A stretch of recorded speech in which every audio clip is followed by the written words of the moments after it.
السلام علیکم ورحمۃ اللہ وبرکاتہ۔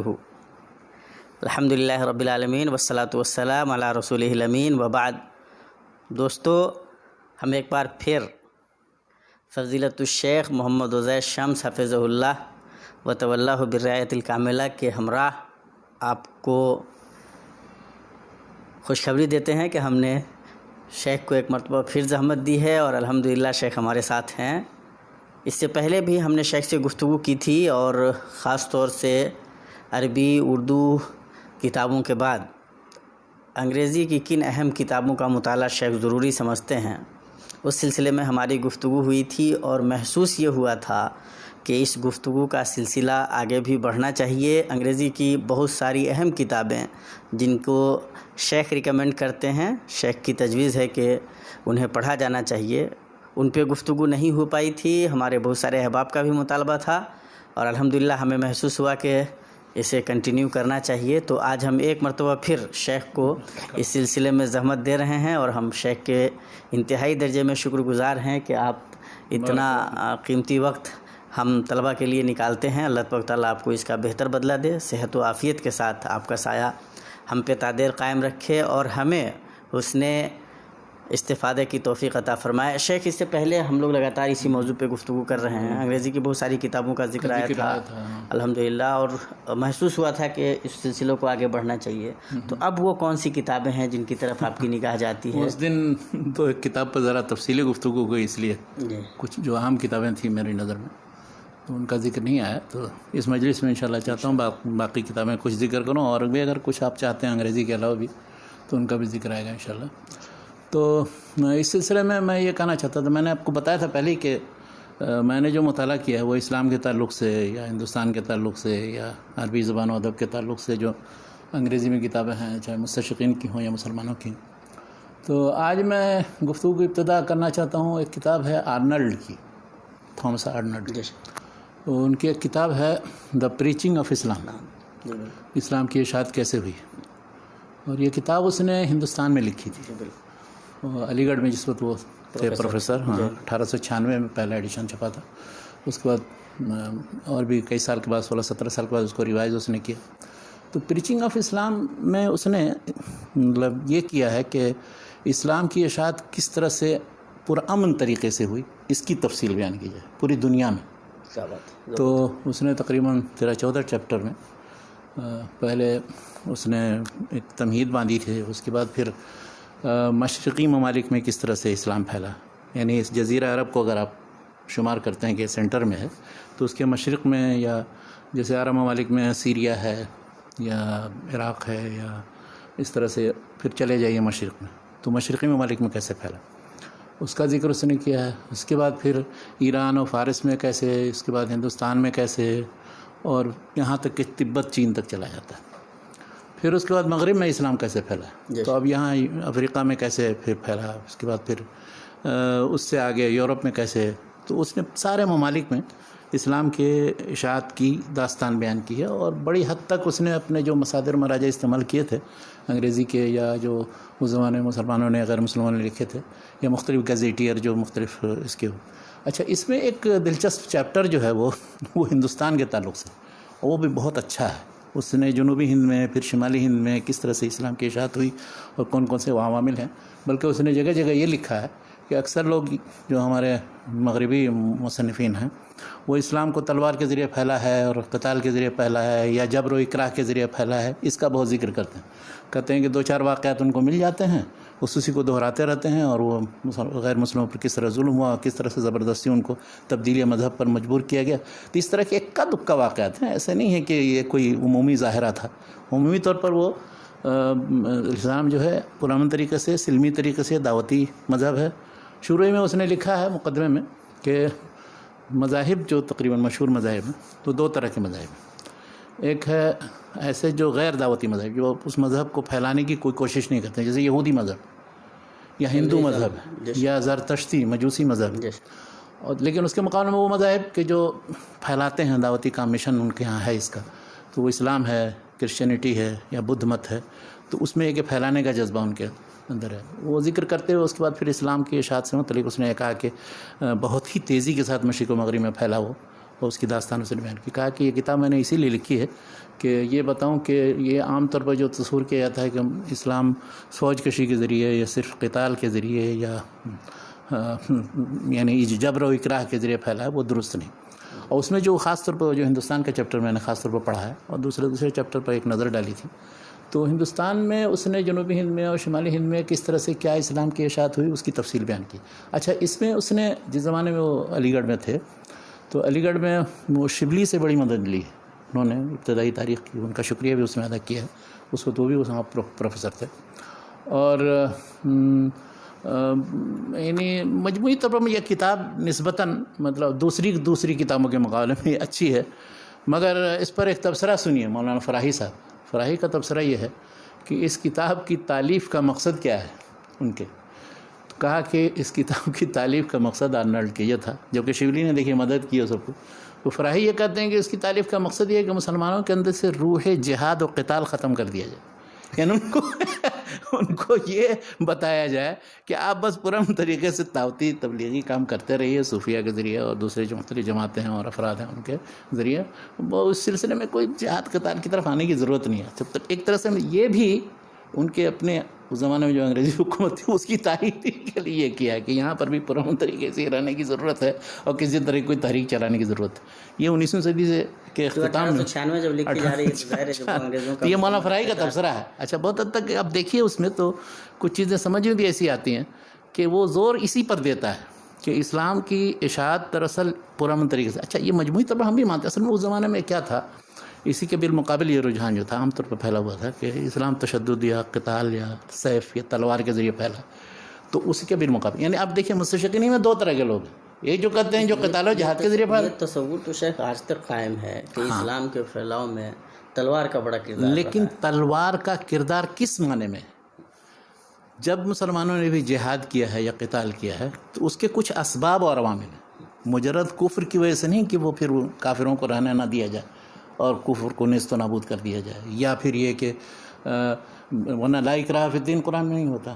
اور کہیں کسی جگہ تاریخ میں نہیں آتا ہے کہ کسی ملک میں زبردستی انہوں نے اسلام پھیلانے کی کوشش کی. فراہی مطلب کیا کہتے ہیں اتنے بڑے اسلامی عالم اور خاص طور سے وہ نظم قرآن کو لے کر کے ایک بڑا مقام رکھتے ہیں. قرآن کریم پہ ان کی ایسی نظر ہے، ایک مطلب مستقل اسکول آف مطلب کیا کہتے ہیں تھاٹ کے نمائندہ بلکہ اس کے بنیاد گزار سمجھے جاتے ہیں. وہ آدمی جب ایک مستشرق یہ لکھ رہا ہے کہ اسلام جو پھیلا ہے وہ پرامن طریقے سے پھیلا ہے تو ان کو یہ محسوس ہوتا ہے کہ ہمارے یہاں جو روح جہاد ہے اس روح جہاد کو یہ سرد کرنا چاہتے ہیں. تو اس میں کہیں نہ کہیں تو یہ بات مطلب سمجھ میں آتی ہے کہ خود مطلب مسلمانوں میں بھی ایک طبقہ یہ مانتا ہے کہ ہمارے پھیلاؤ میں کہیں نہ کہیں قوت کا مطلب اثر رہا ہے. یعنی کچھ لوگ یہ سمجھتے ہیں، یا مولانا فراہی کا مقصد یہ نہیں ہے کہ مطلب قتال کے ذریعے یا زبردستی کے ذریعے اسلام پھیلا ہے. ان کا مقصد صرف یہ کہنے کا ہے کہ اگر آپ صرف اس پر زور دیں گے کہ پرامن طریقے سے اسلام پھیلا، صوفیہ کے ذریعے اسلام پھیلا، یا ایسے لوگوں کے ذریعے اسلام پھیلا کہ جنہوں نے کبھی بھی لڑائی بھڑائی میں نہیں حصہ لیا، چاہے وہ دفاعی لڑائی ہی کیوں نہ ہو، تو اس کا ایک دوسرا نتیجہ یہ نکلے گا کہ مسلمانوں کے اندر کبھی بھی کسی بھی جگہ ظلم کے خلاف یا کہیں زیادتی کے خلاف لڑنے بھیڑنے یا تحریک چلانے کا جذبہ نہیں پیدا ہوگا. تو ان کا کہنا یہ ہے، یہ نہیں مقصد ہے کہ اچھا اس کتاب میں جب آپ پڑھیں گے تو اس سے اندازہ بھی ہوگا. اب بہت سے ایسے واقعات کے جس میں مثلا صوفیوں کے ذریعے کوئی صوفی کہیں کسی جگہ آ گیا، کشمیر میں آ گیا، فلاں جگہ آ گیا، یا جنوبی ہند میں جو ملبار وغیرہ میں اسلام پھیلا، تو اسی طرح کی دیو مالائی داستانیں ہیں، کچھ ایسے قصے کہانیاں ہیں. کوئی ایک صوفی آ گیا وہاں اس نے جا کر کے اتنے آدمی کو مسلمان بنایا، فلاں جگہ اتنے آدمی کو مسلمان بنایا. بعد کے ادوار میں جو اسلام کی داستان ہے اس میں نسبتاً کچھ مستند مراجع مصادر پر اعتماد کیا اور ایسے لوگوں کا ذکر کیا ہے کہ جنہوں نے خود اپنی داستان بیان کی. مثلا ایک جو بہت مشہور ہیں عبید اللہ پائلی، ان کا بھی ذکر کیا اس نے. وہ میاں نذیر حسین محدث دہلوی کے شاگرد تھے. 1264 میں وہ مسلمان ہوئے تھے. وہ تھے اصل میں پٹیالہ کے علاقے کے. تو انہوں نے ایک کتاب لکھی تحفۃ الہند، بہت مشہور کتاب ہے ان کی. وہ ہندو تھے اور پھر ہندو مت کا مطالعہ کیا اور دوسرے مذاہب کا مطالعہ کیا اس نے. تو اس نے تحفۃ الہند میں جو لکھا ہے وہ پورا کوٹ کیا ہے اس مصنف میں. تو انہوں نے تو خود اپنی داستان لکھی ہے اور صحیح چیز پر مبنی ہے. انہوں نے کہا کہ ہم نے مختلف مذاہب کا مطالعہ کیا, ہم سمجھ میں آیا کہ اسلام ہی ہے. اس کے بعد پھر اس نے اس کا اظہار کیا لیکن اور مسئلہ پھر اس نے یہ دعوتی کام ہے کیا. کہ جب ہندوستان میں اسلام کے پھیلاؤ کو دیکھا جاتا ہے تو ارنٹ کے علاوہ بھی جن لوگوں نے ہندوستان کی تاریخ پہ بھی یا مسلمانوں کی تاریخ پہ بھی لکھا ہے یا اسلام کے پھیلاؤ کو لکھا ہے, تو عام طور پہ تو تصور یہی ہے کہ صوفیہ کے ذریعے ہی مطلب وہ پہنچا. اچھا, چونکہ ان کے پاس اب جیسے شیخ محمد اکرام جیسا آدمی جو مطلب ایک مستند تاریخ, تو وہ تو مطلب وہ لوگ جو چھان بین کر کے لکھ رہے ہیں اتنا زیادہ اور وہ سمجھ رہے ہیں کہ مستند تاریخ پیش کر رہے ہیں, ان کے یہاں بھی تو وہی ساری چیزیں نظر آ رہی ہیں. وہ ٹھیک ہے, مطلب اس میں کوئی دونوں میں اختلاف نہیں ہے. یہ بھی صوفیہ کا ذکر کرتے ہیں, ہر جگہ پہنچ کر کے وہاں دعوتی کام جو ہوا ان کے ذریعے اسلام پھیلا, ان کے اپنے تصور کے مطابق اس کا ذکر کرتے ہیں. پھر مزار جو قائم ہوئے, مزار سے پھر جو ہندوؤں مسلمانوں سب کا تعلق تھا, ان سب چیزوں کا ذکر کیا اس نے. تو لیکن مولانا فراہی کو جو شبہ ہے یا یعنی ایک طرح سے تردد ہے, وہ یہ کہ یہ کتاب کیا کسی خالص جذبے کے تحت لکھی گئی ہے کہ اس میں کہیں بھی لڑائی یا قتال یا دفاع یا جنگ کا کوئی تصور نہ ہو. تو یہ بالکل غلط ہے. رسول اللہ صلی اللہ علیہ وسلم کے زمانے میں دیکھ لیجئے کتنی لڑائیاں ہوئیں اور کیوں ہوئی. فتح مکہ کا واقعہ مثال کے طور پر, تو فتح مکہ میں کون سا وہ آئے تھے ہم پر حملہ کرنے کے لیے کہ ہم گئے وہاں پر؟ پھر نہیں, فتح مکہ کا تو معاملہ یہ ہے کہ جب انہوں نے مطلب معاہدے توڑ دیے اور ہمیں تو ہمارے گھر سے نکالا گیا ہوا تھا, تو ہم اپنے گھر کیوں نہ لوٹیں. ٹھیک ہے, اتنے سال کے بعد تو ہم گئے اور گئے جا کر کے پھر اس کے بعد پھر وہاں یعنی مکہ بہت پرامن طریقے سے فتح ہوا, اس طرح سے قابو میں لے لیا ان کے سردار کو اور جا کے گھسے.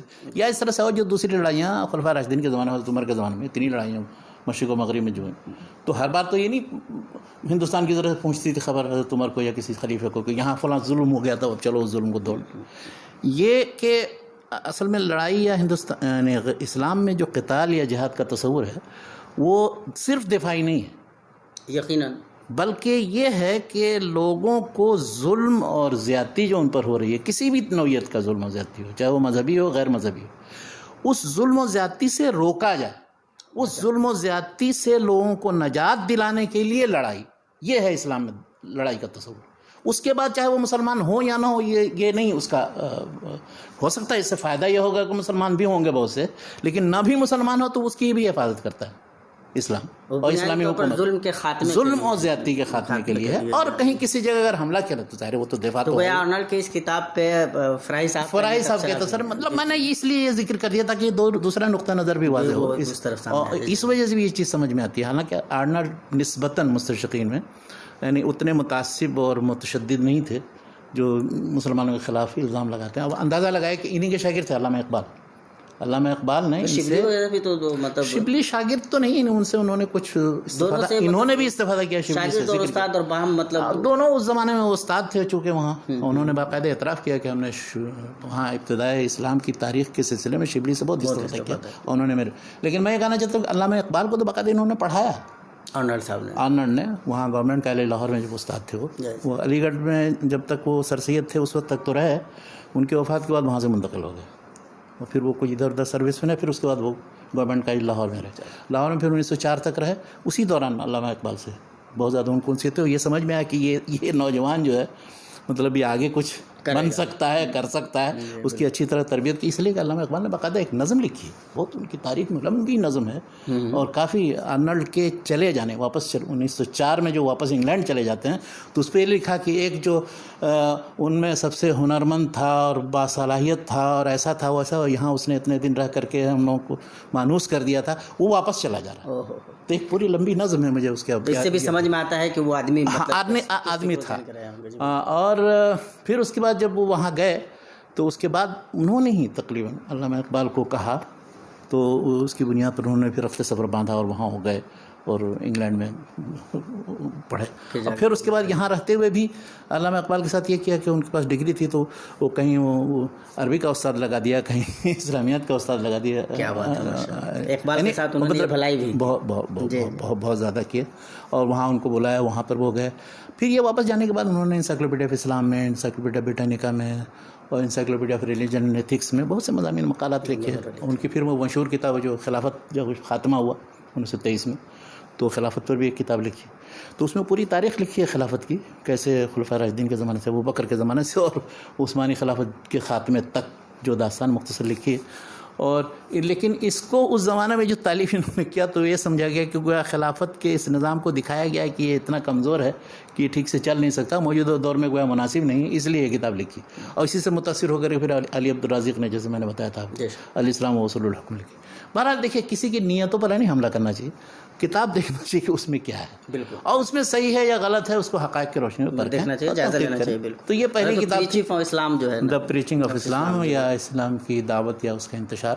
یہ کتاب ایک اچھی کتاب ہے، اور اس کو اکثر لوگوں نے پڑھا ہے، انگلش میں پڑھا ہے، اس کے مختلف زبانوں میں ترجمے ہوئے ہیں، اور اس نے کوئی خطہ نہیں چھوڑا ہے جہاں پر اسلام کے پہنچنے کی داستان نہیں بیان کی، چین میں، ملیشیا، انڈونیشیا وغیرہ میں، اور اس میں، لیکن وہ کہ ہر جگہ وہی وہ پلہ بھاری ہے کہ اس میں سلمی طور پر اور صوفیہ کے ذریعے اور تاجروں کے ذریعے اور دوسرے لوگوں کے ذریعے کس طرح سے اسلام، لیکن سچائی بھی تو یہی ہے، اور سچائی بہرحال یہ ہے، اس میں کوئی شبہ نہیں، لیکن اسی پر اکتفا نہیں کرنا چاہیے، یہ کہنے کا مقصد ہے، ظلم و زیادتی دور کرنا۔ اب اس وقت دیکھیں یورپین قومیں یا امریکہ وغیرہ جو بھی، جس کے پاس بھی طاقت ہے، تو وہ ظلم و زیادتی دور کرنے اور لوگوں کو امن کی حالت میں باقی رکھنے کے بہانے وہ آتے ہیں، وہ سارے دوسرے دہشت گردوں کو یا ایسے لوگوں کو جو انقلابی تحریکیں چلاتے ہیں ان کو مارتی، وہ تھوڑی یہ کہتے ہیں کہ ہم آئے ہیں زیادتی کرنے کے لیے آپ کے اوپر۔ تو یہی بات ہے اسلام میں بھی، جب آپ جس وقت قوت میں ہوں گے تو دوسرے کسی جگہ جہاں کسی طرح کی کوئی زیادتی ہوگی تو آپ اس پر نگاہ رکھیں گے، بلکہ دوسرے لوگ آپ کی طرف دیکھیں گے کہ آپ ہی کی طرف دیکھیں ہاں گے، کون ہماری مدد کریں گے۔ تو ہر طاقتور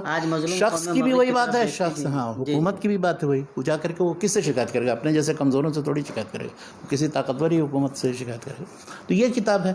اچھا، اس طرح ایک کتاب اور ہے، وہ نہیں اسی تعلق سے اسلام پر، وہ کتاب ہے H.A.R. گب بھی ایک بہت مشہور مصنف ہے، تو اس کی بہت سی کتابیں ہیں۔ اس نے ایک کتاب لکھی تھی، پہلا ایڈیشن اس کا چھپا تھا 1949 میں، تو محمدنزم کے نام سے، اسی کو بعد میں پھر اسلام اے ہسٹوریکل سروے، تو اس میں اس نے ایک جائزہ لیا ہے، اس میں 10 چیپٹر ہیں، اور ہر چیپٹر پر مختصر انداز میں قرآن کے بارے میں، پھر محمد صلی اللہ علیہ وسلم کے بارے میں، پھر اسلام کی اشاعت کیسے ہوئی جائزہ، پھر اس کے بعد رسول اللہ صلی اللہ علیہ وسلم کی حدیثیں کیسے مرتب کی گئی نہیں، اس کے بعد فقہ کیسے مدون ہوئی، ساری چیزوں کا جائزہ تقریباً 10 چیپٹر میں۔ آخری چیپٹر اس کا بہت دلچسپ، آخری چیپٹر میں اس نے جدید دور میں، یعنی 1949 میں یہ کتاب لکھ رہا ہے، تو جدید دور میں اسلام کی کیا صورت حال ہے، اس نے مشرق مغرب کے عرب ممالک میں بھی، ترکی میں بھی، اور وہ ہندوستان میں بھی کیا صورتحال ہے اس وقت، وہ اس نے بتایا ہے، اور وہ صورتحال کیسے ہوئی، یعنی وہ جدید دور میں 19ویں صدی سے لے کر کے 19ویں صدی کے وسط سے لے کر کے حالات کیا پیدا ہوئے، مثلا ہندوستان میں سر سید وغیرہ کا اور ان کے اثرات کا جائزہ لیا، امیر علی کا ذکر کیا، دوسرے سارے لوگوں کا ذکر کیا یہاں تک، پھر اس کے بعد علامہ اقبال کا ذکر کیا ہے، علامہ اقبال نے کس طرح روح پھونکنے کی کوشش کی، پھر ابوالکلام آزاد کا بھی، اس کا بھی اشارہ ہے، اور بعض اور عرب ممالک میں جو لوگ تھے، محمد عبدو کی تحریک کے کیا اثرات تھے نہیں تھے، تو اس میں کہ ہر طرح کے رجحان کے حامل لوگوں کی نمائندگی، حتیٰ کہ اس نے دیکھیے ایک جگہ سلفی اہل حدیث کا بھی ذکر کیا، وہابی تحریک کا ذکر کیا اس نے، چونکہ تو وہابی تحریک کو کہا کہ اس کے اثر سے یہ ہوا ہے کہ ایک گروپ پیدا ہوا ہے جس کو اپنے آپ کو وہابی کہتا ہے یا سلفی کہتا ہے، یا ان کو جو بھی کہیں آپ، تو اس کا بھی ذکر کیا، اور ان تحریکوں کا ذکر کیا ہے کہ جو عرب ممالک میں تھیں اس زمانے میں، سید رشید رضا تک ذکر کیا، سید رشید رضا کو بتایا ہے کہ المنار کی وجہ سے وہ تقریباً مشرق و مغرب کے سارے ممالک میں، یعنی موراکو سے لے کر کے جاوا تک، انہوں نے کہا کہ ان کا اثر تھا، اور ان کے اثر سے اسلامی بیداری آئی، اور یہ تھے تو اصلاً صوفی، وہ خود لکھتا ہے کہ اصلاً تو صوفی، جب آئے محمد عبدو سے ملاقات ہوئی اور ان کے درس ورس میں رہے تو ان کے افکار میں وہی اصلاحی جذبہ پیدا ہوا، اور پھر انہوں نے المنار نکالنا شروع کیا، اور وہی انہی افکار کی اشاعت کرنا شروع کی انہوں نے، تو وہ پھر اس کے بعد پھر محمد عبدو کے انتقال کے بعد، محمد عبدو 1905 میں انتقال کر جاتے، تو وہ کہتا ہے کہ محمد عبدو کے انتقال کے بعد پھر ان کا رجحان کچھ تھوڑا، خاص طور پر خلافت کے خاتمے کے بعد 1923 کے بعد ان کا رجحان کچھ تھوڑا سا پانی اسلامزم کی طرف گیا تھا، اتحاد عالم اسلامی، لیکن پھر اس کے بعد مڑ گیا، اور اس کے بعد وہ سلفیت یا جزیرہ عرب کے حکمرانوں ملک عبدالعزیز وغیرہ ان سے تعلق کی بنیاد پر وہ پھر اس کے بعد سلفی فکر پر قائم رہے، اگرچہ یہاں کے سلفی اس وجہ سعودی عرب کے سلفی ہیں، یہ جو جامعہ اسلامیہ مدینہ منورہ میں جو لوگ پڑھتے ہیں وہ ان کو نہیں سلفی سمجھتے ہیں، وہ یہ سمجھتے ہیں کہ یہ ریشنلسٹ سلفی ہے، منہج یعنی المدرسہ العقلیہ وہ کہتے ہیں، ریشنل المدرسۃ العقلیۃ سلفیہ وہ کہتے ہیں، تو سلفیت کا دعویٰ تو وہ کرتے ہیں، لیکن وہ کہتے ہیں کہ سلفیت پورے طور پر نہیں سلفیت، ان کے یہاں بہت سی چیزوں میں انکار ہے، تعویل ہے، مثلا اشراط الساعہ وغیرہ، قیامت کے سے قبل جو ان سب چیزوں کو مادی ودی ان سب چیزوں کو اتنا زیادہ زور نہیں دیتے، وہ قطعی عقیدے کی بنیادی چیزیں نہیں. تب سے بہت زیادہ ہمارے ساتھی ایک تھے ڈاکٹر رضا اللہ مرحوم، انہوں نے تو باقاعدہ اس موضوع پر ایک مقالہ ان کے خلاف لکھا اور مجلد جامع سلفیہ میں چھپا. کہنا یہ ہے کہ سید رشید رضا جو تھے وہ موجودہ دور میں جو کچھ لوگ سلفیت کو سمجھتے ہیں یہ سلفیت ہے، تو اس معیار پر تو وہ نہیں اترتے ہیں پورے، مطلب اس سے وہ بہت دوسرے ہیں اور سب سے تعلق بھی تھا ان کا. اور بلکہ مجلۃ المنار کو میں اگر یہ کہوں، اور اس نے بھی اشارہ کیا ہے کچھ گب نے بھی، کہ وہ دراصل ایک منبر تھا جہاں ہر طرح کے رجحان کے حامل لوگ لکھتے تھے. یعنی آپ کو اندازہ لگائیے اس بات سے کہ اتنے زبردست وہ سنت کے شیدائی اور ابن تیمیہ ابن قیم وغیرہ کے فکر کی انہوں نے اتنے بڑے پیمانے پر اشاعت کی، بلکہ ابن تیمیہ کے بہت سے رسائل پہلی مرتبہ المنار میں چھاپے ہیں. بلکہ اس زمانے میں جو المنار میں یہ سب رسائل چھپتے تھے تو کچھ مستشرقین مغربی لوگوں کا یہ کہنا تھا کہ اس میں وہ ایسے رسائل بعض چھپ رہے ہیں ایک مفکر کے کہ اگر یہ اسی طرح چھپے تو وہ بالکل پورے عالم اسلام کو جگا کر کے جھنجھوڑ کر کے رکھ دے گا. یعنی یہ قنابل و موقوت بم ہے جو ایکسپلوژن کا انتظار کر رہے ہیں. تو ان سب کے باوجود یعنی وہ کیا المنار کو یہ تصور کرتے تھے کہ یہ ایسا ممبر ہے کہ جہاں ہر ایک اپنی رائے پیش کرے، اور اس کے بعد پھر قارئین ہیں، ایڈیٹوریل بورڈ ہے یا جو بھی ہیں، وہ سب سے متعلق اپنی رائے پیش کریں. اچھا اب آپ اندازہ لگائیے جب خلافت تحریک شروع ہوئی، اس مسئلہ خلافت سے متعلق جو کچھ بھی لکھا گیا تو مولانا ابوالکلام آزاد نے وہ تحریر جو ہے عربی میں ترجمہ کر کے اس میں چھپائی المنار میں. اسی طرح سے ہندوستان کے تعلق سے جو بھی آزادی کی تحریک سے متعلق جو چیزیں ہیں وہ سب اس میں چھپتی رہی ہیں. علامہ شبلی کی بعض چیزیں اور دوسرے. تو وہ ایک عجیب غریب ایک بات یہ کہ انکار حدیث سے متعلق جو ابتدائی مضامین ہیں لوگوں کے منکرین حدیث کے عرب ممالک میں، وہ بھی اسی میں چھپے المنار میں چھپے. جیسے معارف میں آپ ایک زمانے میں اندازہ لگے کہ غلام محمد پرویز اپنے مضامین لکھتا تھا اور شائع کرتا تھا، اس کے بعد میں اس کا گروپ بنا طلوع اسلام نکلا. تو یہ پرچے ایسے تھے کہ ان کو میں بتا رہا ہوں کہ مطلب ایک ممبر تھا کہ جہاں ہر شخص اپنی بات پیش کر سکتا. آج کل کے لوگوں کی طرف سے نہیں کہ ذرا سا معمولی تھوڑی سی کسی حدیث کی تخریج میں تصحیح و تضعیف سے متعلق اگر معمولی اختلاف ہو یا کسی فقہی مسئلے سے متعلق ذرا سا تھوڑا سا ادھر سے ادھر آپ ہو گئے، بس آپ دائرے سے خارج کر دیے گئے. ایسا نہیں تھا وہ. جی تو اس کو ہم کہہ سکتے ہیں کہ ایسے سلفی جو روشن خیال تھے اور جو دوسرے مکاتب فکر کے لوگوں کو لے کر کے چلنا جانتے تھے اور پھر پوری دنیا میں اصلاح کے لیے قدم اٹھاتے تھے، چاہے تعلیمی اصلاح ہو، سیاسی اصلاح ہو اور معاشرتی اصلاح ہو، اور کسی بھی میدان کی اصلاح کا کام. تو المنار اس طرح کا ایک طرح سے منارہ للعلم تھا اور منارہ للاصلاح تھا. تو یہ اسی چیز کی اس نے عکاسی کی. اس مستشرق نے گب کو یہ سمجھ میں آتا تھا کہ یہ ایسے سلفی نہیں تھے کہ جو، لیکن اسی طرح بہرحال رجحان. جیسے ہم نے پچھلی گفتگو میں محمد اسد کا ذکر کیا تھا، تو محمد اسد بھی یہاں ملک عبدالعزیز کے پاس رہنے کی وجہ سے اس پر ٹھپا لگ گیا تو وہابی ہو گیا یہ. اور کیا لوگ مطلب پاکستان میں سمجھے جاتے تھے، ہندوستان میں اسی طرح. اور ان سے علامہ اقبال نے کہا بھی تھا کہ آپ صحیح بخاری کا ترجمہ کیجیے وغیرہ. لیکن یہ ہے کہ وہ لوگ جو یورپین ہوتے ہیں وہ کسی مکتب فکر کے دائرے میں آتے بھی ہیں تو یا تو دو میں سے کوئی ایک بات ہوتی، یا تو بہت شدت کے ساتھ اسی سے چپک جاتا ہے. مثلاً کوئی صوفیوں کے پاس اگر چلا گیا یورپین لوگوں میں اس کی سے، بس وہ پکا صوفی ہو جائے گا، ذرا بھی ایک دم ٹس سے مسئلہ نہیں ہوگا. کوئی سلفیوں کے پاس آیا ایک دم پکا، کوئی اخوانیوں کے پاس چلا گیا وہ ایک دم اس میں پکا. کسی کو کچھ نہیں سمجھ میں آیا، ذرا ہر جگہ کا گھاٹ کا پانی پیا تو معلوم ہے کہ وہ تھوڑا سا آزاد خیال ہو گیا اور رشت نشت بن گیا. یا یورپ میں پھر گیا تو اس میں پھر تھوڑی تبدیلی آ گئی. تو اس طرح کا رجحانات. پر المنار کا قصہ چلا تھا اور سید رشید رضا کا تو یہ ذکر آ گیا. لیکن یہ کتاب جو ہے گب کی، یہ چھوٹی سی کتاب ہے اور خاص طور پہ یہ آخری چیپٹر ہسٹوریکل سروے آف اسلام اس میں پڑھنا چاہیے. اچھا ایک کتاب جس کا پتہ نہیں ذکر آیا تھا کہ نہیں، اسپرٹ آف اسلام کا ذکر آیا تھا ان کی امیر علی کی یہ کتاب جو ہے اسپرٹ آف اسلام، یہ کتاب ایک طرح سے میرے خیال سے مسلمانوں کی طرف سے کوئی ایسی کتاب کہ جو اسلام کے تعارف میں لکھی گئی ہو یا اسلامی تہذیب و تمدن کے بیان کرنے کے سلسلے میں، خصائص کے سلسلے میں، جو اس سے زیادہ یورپ پر اس نے اثر کیا ہو، یورپین لوگوں نے اس کو پڑھا ہو. اس کتاب سے زیادہ کسی نے. جی بالکل. اس لیے اس کتاب میں اس نے مغربی ذہن کو سامنے رکھتے ہوئے اسلام کے بارے میں گفتگو کی ہے. اچھا اس کے دو حصے. پہلے حصے میں سیرت کا حصہ، تو سیرت یہ 1891 میں لکھی تھی، یعنی آرنلڈ والی کتاب سے بھی پہلے. اور تو پہلے حصے میں تو سیرت ہے، رسول اللہ صلی اللہ علیہ وسلم کا ذکر، ان کے مکی دور، پھر مدنی دور، اس کے بعد پھر وفات تک کا ذکر۔ اس کے آخر میں ایک چیپٹر ہے خلافت سے متعلق، تو خلافت کا سلسلہ پھر کیسے شروع ہوا، کیا ہوا، پھر اس نے، وہ چونکہ خود شیعہ تھا لیکن سیکولر شیعہ تھا، تو اس لیے اس نے انصاف سے کام لیا، خلفاء راشدین کا بھی ذکر کیا ہے، پھر اس کے بعد دوسرا نقطہ نظر بھی جو اثنا عشری شیعہ ہیں ان کا بھی نقطہ نظر پیش کیا، ان کے امامت کا کیا تصور ہے، اماموں کا سلسلہ کیسے چلتا ہے، تو اسلام کے نظام خلافت یا حکومت میں اس کا ذکر ہے۔ تو یہ تو پہلا باب، مطلب پہلا حصہ ہے جس میں 10 باب ہے۔ دوسرے حصے میں پھر 10-11 باب ہے، اس میں یہ ہے کہ اسلام کے مختلف جو تعلیمات ہیں ہر میدان میں، جیسے اخلاقی تعلیمات ہیں، عبادات کا سلسلہ ہے، یا اس طرح سے تصوف اسلام میں کیا ہے نہیں ہے، اس کی کیا حقیقت ہے اور اس کو کیسے سمجھا گیا ہے، یا اس طرح سے سیاسی نظام اس کا کیا ہے، اس کا تعلیمی نظام کیا ہے، اس کے اندر روحانیت کہاں ہے تک ہے کیا، ان سب چیزوں پر جو گفتگو کی ہے، تو کوشش اس نے یہ کی ہے کہ وہ بالکل عقلی انداز میں اس طرح، تاکہ مغربی لوگوں کو سمجھنے میں مدد ملے کیا بات کہ اسلام کے ان تعلیمات یا ان پہلوؤں سے متعلق کون سی وہ عقلی بنیادیں ہیں کہ جن پر اسلام کی یہ تعلیمات قائم ہیں، یہ نہیں کہ وہ سب میں اور پھر اس کے بعد صرف آیتیں حدیثیں کوٹ کر دیں، اس لیے کہ آپ صرف وہ کوٹ کریں گے تو ان کو سمجھ میں نہیں آئے گی، وہ بلکہ وہ کہیں گے کہ اچھا، اس میں ایک باب جو بہت اچھا ہے وہ خواتین سے متعلق اسلام میں ان کو کیا حقوق دیے گئے ہیں، یہ جو عام طور پر سمجھا جاتا ہے کہ ان کو بند کر دیا گیا ہے برقع پہنا کر کے اور ان کو ترقی سے روکا گیا ہے، تو اس کی اس نے تردید کی۔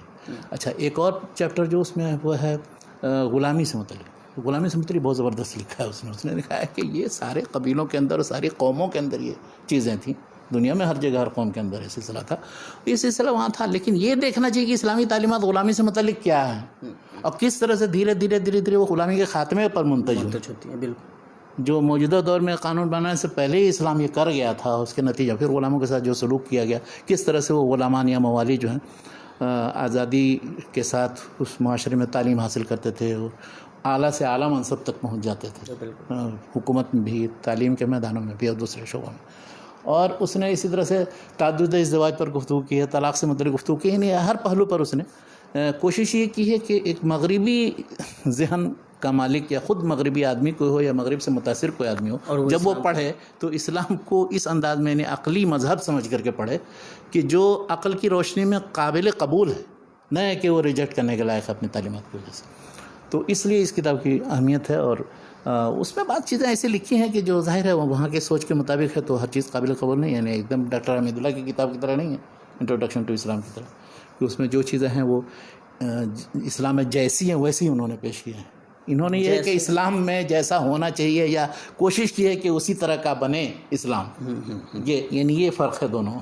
یعنی مطلب انہوں نے وہ جو مغربی مطلب کیا کرتے ہیں تمدن ہے، اس کے جو مظاہر ہیں اور وہاں کی عقل جس طرح سے چاہ رہی، تو یہ کوشش انہوں نے کی ہے کہ ان کی عقل کے مطابق بنا کر پیش کیا جائے۔ ہاں، اس میں ایک خاص چیپٹر جو ہے وہ اسلام میں سائنس یا سائنسی تحقیقات، اس کی کیا حقیقت ہے، یعنی کہاں تک اجازت ہے، کہاں نہیں، اس چیپٹر کو اس نے خاص طور پر لکھا اس لیے ہے کہ عیسائیوں کے یہاں چونکہ بہت زیادہ تشدد تھا، کسی طرح کے کسی نے کوئی سائنسی تحقیق کی، کوئی ایجاد کیا تو اس کے خلاف جو تشدد کی گئی یا سزا دی گئی، موت تک کی سزا دی گئی۔ تو اس چیپٹر کو اس نے بہت اچھا انداز میں لکھا کہ دیکھیے اسلام میں ہر چیز کی ایجاد ہے، وہ تو بلکہ سورہ علق کی شروع کی آیتیں ہی اسی علم پر مبنی ہیں، تحقیق پر مبنی ہیں، اس کی طرف دعوت دے رہی ہیں۔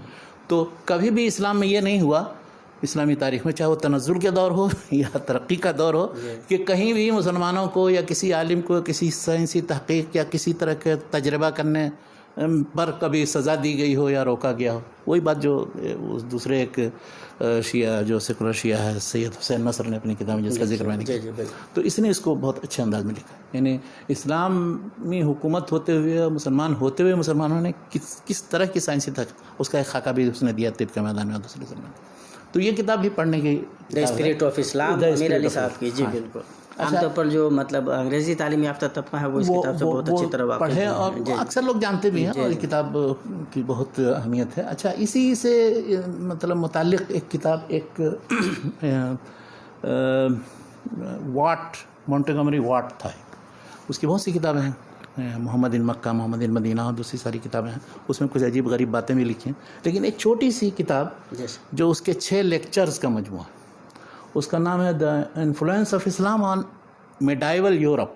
کیا بات! تو یعنی دور وسطیٰ کے یورپ پر اسلام کا کیا اثر پڑا. اس نے 6 لیکچر دیے ہیں اور ان لیکچروں میں انہوں نے مختلف جو اسلام کے ارتقاء اشاعت سے لے کر کے اس کے بعد پھر مسلمانوں کے علم سے اشتغال اور پھر اس کے بعد یورپ میں ان کا جانا، خاص طور پر اسپین کے اندر اور سسلی یعنی صقلیہ جس کو کہا جاتا ہے، اس میں وہاں رہ کر کے مسلمانوں نے کیا کیا کام کیا، کس کس طرح کی چیزیں لکھی.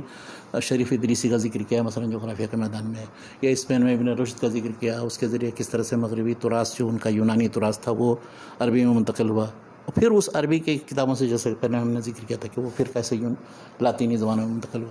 تو وہ اس نے یہ 2 لیکچر ہوا. اسی طرح سے اس نے مثلا فلسفہ کے میدان میں اس نے اس کی تاریخ لکھی ہے، اس نے کیسے مسلمانوں کے یہاں پہلے ترجمے کے ذریعے وہ چیزیں آئیں، لیکن اسی پر اکتفا نہیں کیا بلکہ اس میں بہت کچھ اضافہ کیا اور اس کے بعد پھر اس پر تنقیدی نگاہ ڈالی، اور حتیٰ کہ بعد میں جو ہوئے ہیں انہوں نے مجتہدانہ انداز میں ان پر گفتگو کی ہے، اور یہاں تک کہ وہ سارا پڑھایا جاتا تھا یورپ کے اندر. تو اس موضوع سے متعلق میرے خیال سے کسی مستشرق نے اتنی صراحت کے ساتھ کہ یورپ پر اسلامی علوم، فنون اور مؤلفین اور مفکرین کا کیا اثر پڑا ہے. چھوٹی سی کتاب ہے وہ، 6 لیکچرز ہیں اس میں، اور بہت اچھا جائزہ لیا اس میں اس کتاب کے اندر. تفصیل تو نہیں ہے لیکن کہ اس میں اس کتاب کے اندر آخر میں ایک ملحق کے طور پر یعنی اثرات دکھاتے ہوئے یہ بھی بتایا اس نے کہ کس طرح کو کتنے انگریزی کے الفاظ ہیں جو عربوں سے یا مسلمانوں سے ماخوذ ہیں.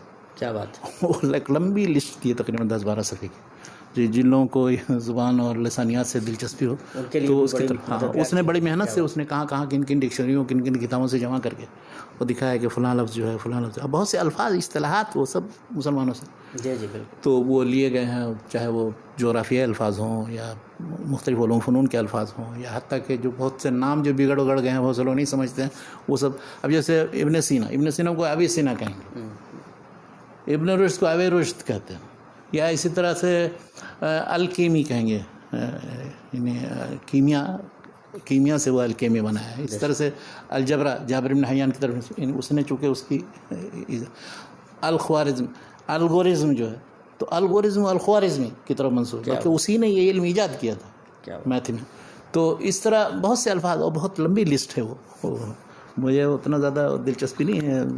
اس فن کو کہتے ہیں ایٹیمالوجی، یعنی علم اصول الکلمات، یعنی الفاظ کی اصل کہاں سے کس زبان سے ہوتے ہوئے یہاں تک موجودہ اردو میں یا انگلش میں یا کسی بھی زبان میں. اس کے متخصص ہمارے وہ ڈاکٹر فا عبدالرحیم صاحب ہیں، انہوں نے ہر لفظ کے عربی کے جدید الفاظ کے بارے میں بھی تحقیق کر کے دکھایا کہ کہاں سے کس جگہ سے کس زبان سے ہوتا ہوا تھا وہ یہاں تک عربی میں پہنچا. کئی کتابیں ان کی اور ہر چیز کی انہوں نے تحقیق کی، اور اسی سلسلے میں تصحیف تحریف کیا ہوئی ہے نہیں ہوئی ہے کتابوں میں، ان کی 4-5 کتابیں اس موضوع سے متعلق. تو یہ ان لوگوں کے لیے کہ جو اس سے دلچسپی رکھتے ہیں وہ لسٹ. اچھا ایک اور امریکن مصنف ہے اسٹینوڈ کوب COBB کوب، تو اس نے بھی ایک چھوٹی سی کتاب لکھی اسلامک کنٹریبیوشن ٹو سیولائزیشن، چھوٹی سی کتاب. تو وہ شخص آیا ترکی میں آ کر کے وہ بڑا متاثر ہوا ترکوں کو دیکھ کے، مسلمانوں کو، کہ وہاں تجارت ہوتی تھی، مشرق مغرب کا وہ سنگم ہے. آپ ترکی اگر اسلام استنبول گئے ہیں کہ نہیں گئے؟ نہیں، میں کہاں گیا. کمال کرتے ہیں، جب تک آپ گھومیں گے پھریں گے نہیں تب تو کیسے دنیا کو سمجھیں گے. وہ آیا یورپ میں، تقریباً یورپ میں امریکہ سے آیا، یعنی خلافت کے خاتمے اور اس سے آگے پیچھے کسی وقت 1918-20 میں تقریباً. تو وہاں ترکوں کو یہ دیکھ کے بڑا متاثر ہوا کہ دوسرے جو یونانی تاجر ہیں وہ تو اپنے سامان اور جو بیچنے وچنے کے لیے تو ہانک لگاتے ہیں زور سے، اور یہ آؤ یہاں لو اور یہ سامان ایسا ہے ویسا ہے. ترکوں کو دیکھتے وہ چپ چاپ بیٹھے ہوئے ہیں، اپنا جو قالین ہے یا کوئی بھی چیز جو رکھے ہوئے اپنا آرام سے، ان کو کوئی فکر نہیں کہ کون آئے گا نہیں آئے گا، ان کو ٹھگیں یا بیوقوف بنائے، آئیے تو بھاؤتا بھی نہیں کریں گے، بس ایک فکس ریٹ ہے، لینا ہے لیجیے، نہیں لینا لیجیے. پھر نماز کا وقت ہوا، معلوم ہوا چپ چاپ نماز پڑھنے کے لیے چلے گئے، وہ اسی کو اسی سامان وامان رکھا ہوا. اب یہ چیزیں سب بہت یورپین لوگوں کو، امریکنوں کو بڑا متاثر کرتی، تو اس سے بڑا متاثر ہو گیا کہ ان کے یہاں تو لوگ وہ اتنا مطلب کسی طرح سے لوگوں کو لبھا کر کے اور للچا کر کے اور قریب لایا جائے، یہ کوئی جذبہ نہیں، اور ایک دم ٹھنڈے ہیں اس معاملے. نماز لیکن جہاں اذان ہوئی فوراً نماز پڑھنے کے لیے جائے. اچھا اسی طرح سے ان کی اور بھی بہت سی چیزوں کی تعریف کی. اگرچہ دیکھیے یہ کوئی ضروری نہیں ہے کہ یہ تعریف کے طور پر ہو، تو ترکوں کے اندر یہ چیز اچھی ہے بھی، ہو سکتا ہے کہ سستی اور کاہلی پر بھی دلالت کرے. اور یہ کوئی ضروری نہیں کہ ہر جگہ یہ صفت اچھی ہے. ہاں یعنی آدمی تغدو کرنا چاہیے، حرکت کرنا چاہیے، لیکن واقعی ابھی بھی ترکوں کو آپ دیکھیں گے تو بالکل ٹھنڈے مزاج، جس چیز پر سوچیں گے بھی، غور و فکر کریں گے تو آرام سے فیصلہ لیں گے، آرام سے کریں گے. اور اتنے 100 سال سے زیادہ مدت گزر گئی الغاء خلافت پر، لیکن ابھی تک وہ بالکل ویسے کہ ویسے، انہیں لگتا ہے کہ بس اپنے طریقے پر وہ چلے جا رہے ہیں. ان کے اندر وہ سب کوئی اس طرح کی انقلابی تحریکیں اور کیا یہ سب نہیں اٹھتی. اس زمانے میں جو کمال عطا تو ترک نے انقلابی تحریک چلائی تھی، اور ایک دم ایسے ہی انقلابی تحریک چلائی کہ وہ لڑا وڑا بھی، جس کی وجہ سے وہ غازی مصطفیٰ کمال عطا ترک کہا جاتا تھا. یونان سے بڑی لڑائی وڑائی ہوئی تھی اس زمانے میں، لیکن اس کے بعد جو خلافت کا خاتمہ کیا تو سب ہکا بکا رہ گئے کہ یہ کیا کیا. جن کو ہم غازی سمجھتے تھے انہوں نے ہی اسلام کے خلافت کا جنازہ نکال دی. تو خیر یہ ترکوں سے متعلق مختصر، اس میں بھی اس نے یہ مختصر جائزہ لیا، یعنی اسی پہلو پر کہ اسلامی تہذیب اور تمدن اور اس کا ارتقاء کیسے ہوا، ان کے اندر کون کون سی خصوصیات تھیں، کیا کیا چیزیں ہیں جو مغرب کو اس نے دیں، کس طرح سے مغرب کو یہ سب چیزیں مسلمانوں سے ملیں. اور اس میں مثال کے طور پر میتھ میں اس نے ذکر کیا ہے کہ یہ جو زیرو ہے، یہ زیرو کہاں سے آیا؟ یہ تھا اصلا انڈین، لیکن وہ عربوں کے ذریعے یہ یورپ میں پہنچا. جی بالکل. ورنہ وہ اپنے رومن انداز میں وہ جو ایکس اور ایک لکھ کر کے 11 بناتے تھے، یا ایک سے پہلے ایک لکھتے تھے تو 9 ہوتا تھا. وہ لمبی لمبی تعداد جو 2000 5000 10,000 اور 2 لاکھ 4 لاکھ لکھنا ہوتا تھا، اتنی لمبی سطر بنتی. تو کہا صفر کا جو ہدیہ ملا ہے ہندوستان کی طرف سے، وہ عربوں مسلمانوں کے ذریعے پہنچا ان کے پاس. تو یہ عشری تقسیم جو مختلف چیزوں کی ہوئی ہے وہ اسی بنیاد پر ہوئی ہے. ورنہ وہ سارا کا سارا وہ اپنے انداز میں لکھتے رہتے آج تک، جیسے گھڑیوں آپ دیکھتے ہوں گے. تو یہ ہے، اور بھی بہت سی چیزیں جن چیزوں کا مثلا اب خون کا جو دوران ہے جسم کے اندر، تو ابن النفیس نے اس کی اکتشاف کیا تھا کہ یہ جو کہاں سے جاتا ہے، دل سے پمپ ہوتا ہے، پھر وہ کہاں جاتا ہے، پھر اس کے بعد صاف ہوتا ہے، پھر اس کے بعد ایسے جو چکر ہے ایک یہ سرکولیشن جس کو یورپ نے دوسرے کی طرف منسوخ کیا تھا، یہ بھی ابن النفیس نے باقاعدہ اپنی کتاب میں لکھا ہے. اور بھی بہت سی اس طرح کی تحقیقات، ان سب چیزوں کا بہت انصاف کے طرف نے ذکر کیا اور اعتراف کیا یہ قوم نے. اور چھوٹی سی کتاب ہے، یہ بھی مطلب پڑھنے سے تعلق رکھتی ہے. Islamic contribution to the civilisation. اچھا، ایک اسی طرح سے ایک چھوٹی سی کتاب ایک مسلمان کی بھی لے لیجیے. ایم شریف ایک تھے، وہ پاکستانی تھے، وہ فلسفہ کے متخصص، فلسفہ کی تاریخ پر کتاب بھی ان کی بہت مشہور ہے. تو اس نے ایک چھوٹی سی کتاب بہت اچھی لکھی ہے، Muslim thought its origin and achievement. Muslim thought origin and, اچھا اس نے 3 باب بنائے ہیں. اس میں پہلے باب میں اس نے یہ دکھایا کہ اسلام میں علم و تعلیم کا کیا تصور ہے اور کس طرح سے کہاں کہاں سے سیکھا گیا، کون کون سے. پھر دوسری چیز ہے کہ منابع، اس کے مصادر، ماخذ، سورسز کیا رہے ہیں. تو اس میں 3 ممالک کا خاص طور پر ذکر کیا، یونان کا ذکر کیا ہے، ہندوستان کا ذکر کیا ہے، اور ایران و فارس کا ذکر کیا. تو ان تینوں سے کس طرح سے ترجمہ ہو کر کے آئے ہیں عباسی دور میں. اس کے بعد مسلمانوں نے اس میں کیا اضافہ کیا. دوسرے باب میں اس نے یہ کیا ہے کہ یعنی کون کون سے مراکز تھے یا ادارے تھے جہاں پر علم اور تعلیم کا سلسلہ تھا. تو اس میں اس نے ایک تو مدرسہ یا اسکول کا ذکر کیا، دوسرا مسجدوں کا ذکر کیا، تیسرا اسی طرح سے شفا خانوں، اور چوتھا رصد گاہوں، ان سب کا ذکر کیا کہ جہاں پر علم و تعلیم و تعلم و تحقیق اور ریسرچ وغیرہ کا کام ہوتا تھا. اچھا، اس کے بعد 2 باب بنائے. ایک باب سائنس کے تعلق سے، سائنس کے مختلف فیلڈ میں مسلمانوں نے کیا کیا، وہی طب ہے، فلکیات، ریاضیات وغیرہ سے کیا کیا. اور دوسرا فلسفہ میں اس نے عجیب انداز میں تقسیم کیے. اس نے دکھایا کہ فلسفہ مسلمانوں کے ہاں جو ہے وہ 3 طرح کے لوگ تھے، اس میں ان سب کو فلسفہ میں شمار کیا. تو ایک وہ جو ان کو فلاسفہ کہا جاتا ہے، حکماء کہا جاتا ہے، تو وہ جیسے فارابی ہے، ابن سینا، ابن رشد وغیرہ. اور دوسرے وہ ہیں جو متکلمین ہیں. تو متکلمین پھر 2 گروہ ہیں، ایک اشاعرہ اور دوسرے معتزلہ. تو معتزلہ، اشاعرہ ماتریدیہ اصل میں مسائل میں اختلاف زیادہ نہیں، تو ان دونوں کو ایک شمار کیا. یعنی ایک طرح سے ہو گیا، اس نے جو تصور دیا ہے کہ اہل سنت عقلیت پسند جو ہیں تو وہ اشاعرہ ماتریدیہ اور معتزلہ ہوئے. اچھا، تیسرا اس نے پھر دیا ہے صوفیہ کو بھی لیا. تو گیا سوچنے یا غور و فکر کرنے کے 3 طریقے تھے مسلمانوں کے یہاں. صرف فلاسفہ جس طرح سے غور و فکر کرتے ہیں عقل کے بنیاد پر، یہی نہیں تھا، بلکہ ذوق اور ان سب کی بنیاد تو صوفیہ کے یہاں تھا. یا علم کلام میں یہ ہے کہ کس طرح سے مذہب اور عقل دونوں کو ملا کر کے اور اس طرح سے اسلام کا دفاع کیا جائے یا ایسے حقائق کا ذکر کیا جائے کہ جو عقل کے بھی خلاف نہ ہو اور دین کی اس سے تائید ہو، جیسا کہ اشاعرہ و ماتریدیہ سمجھتے ہیں یا معتزلہ بھی اپنے اپنے نقطہ نظر سے سمجھتے ہیں. اگرچہ اس سلسلے میں اگر سلفیوں کی تنقید دیکھی جائے ابن تیمیہ وغیرہ کی تو بہت سخت ہے، اس لیے کہ انہوں نے بجائے اس کے کہ وہ اسلام کو اس کی صحیح تعبیر کی ہو، وہ پتہ نہیں کہاں دور نکل گئے ادھر ادھر، اور بہت سی چیزوں سے وہ متاثر ہو گئے فلسفے سے، اور وہ بجائے اس کے کہ دفاع کرتے اسلام کا وہ اور زیادہ وہ بیڑا ہی غرق کرنے کا باعث بنا. تو یہ امام ابن تیمیہ وغیرہ نے جیسے جہاں لکھا، پر اس کی کتاب میں یہ ہے. تو یہ 4 چیپٹر، ایک سائنس کے تعلق سے، دوسرا فلسفے کے تعلق سے، تیسرا مراکز علم کے تعلق سے، چوتھا انہوں نے کہاں سے منابع جو وہ. یہ کتاب بھی چھوٹی سی ہے، بہت اچھی کتاب ہے، اور اس نے بلکہ مستشرقین کی کتابوں سے استفادہ کرتے ہوئے. امام شریف صاحب. ہاں، امام شریف صاحب کی کتاب. کیا نام ہے کتاب کا سر؟ وہ ہے Muslim thought, its origin and achievement, یہ نام.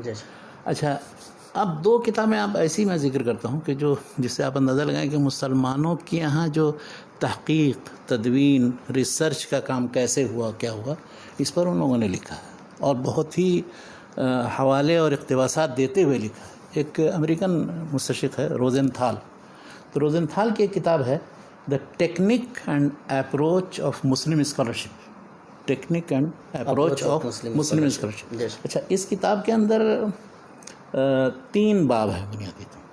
تو پہلے باب میں اس نے یہ دکھایا ہے کہ کس طرح سے کتابوں کو مدون کرنے، لکھنے، تصنیف تالیف کا کام ہوتا تھا ان کے یہاں، اور پھر مخطوطات سے نقل وغیرہ کا کام کیسے ہوتا تھا، مخطوطات کی ایڈیٹنگ کا کام کیسے ہوتا تھا، مختلف نسخوں کے تقابل کا، یعنی موجودہ دور میں جس کو عربی میں تحقیق کہتے ہیں، یا اردو میں تدوین و ترتیب کہتے ہیں، یا انگلش میں ایڈیٹنگ کہتے ہیں.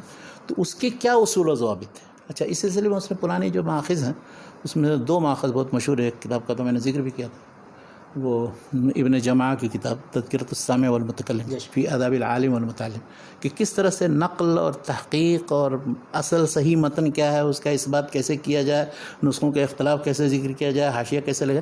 تو یہ اس کتاب پر. اور دوسرا ایک اسی سے ماخوذ ایک کتاب ہے، اور اس میں کچھ مزید اضافہ ہے، وہ ہے بدر الدین العلموی. علموی یہ شام کا تھا. تو اس کی ایک کتاب ہے، اس پر اعتماد کیا، المعید فی ادب المفید والمستفید.